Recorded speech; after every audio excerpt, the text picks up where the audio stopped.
So let's say that this is a client that might benefit from a little bit more conscious recruitment, at least initially at this point.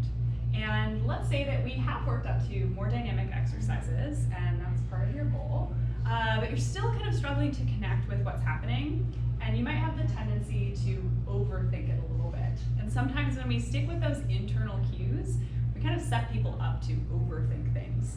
So let's go ahead and do an example of a kettlebell swing here. And then after you do, let's say 5 reps, we'll have you walk us through what you've been thinking about doing. Okay.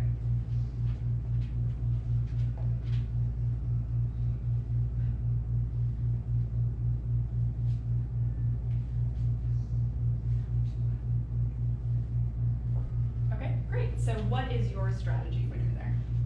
So I think about every inhale, exhale.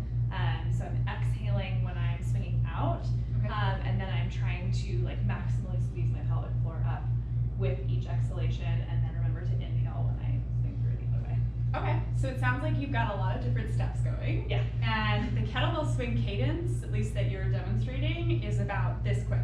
And so that's a lot to pack into a very short period of time.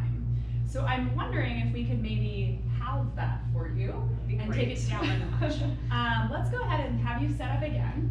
And I know that you've probably trained to have this breathing style, and I'm not going to take it away from you.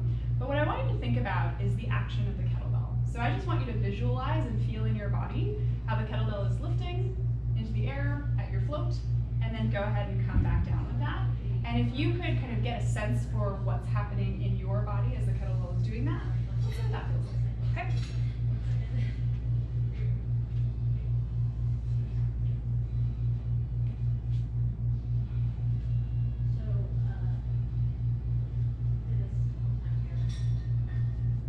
Okay. What did you notice? It was nice to not think about everything so much, and I didn't feel any worse doing it, and I think I noticed that my pelvic floor kind of lifted as I was noticing the float, so that was easier, I think, than thinking squeeze really hard and exhale and all that stuff. Awesome, cool. And we could have done it a different way as well. Maybe we said, let's take out the idea of the pelvic floor and just focus on your breath. But sometimes that visual feedback can be really helpful, and it also allows you to connect with something else. So it takes you out of your pelvis, so to speak, in some way, because your eyes are focusing on, oh, what am I supposed to be looking at? Oh, I'm imagining the kettlebell floating. And sometimes, especially if you have been training this movement a lot, you might be better than you think you are, and just allowing you to do what you do might be successful.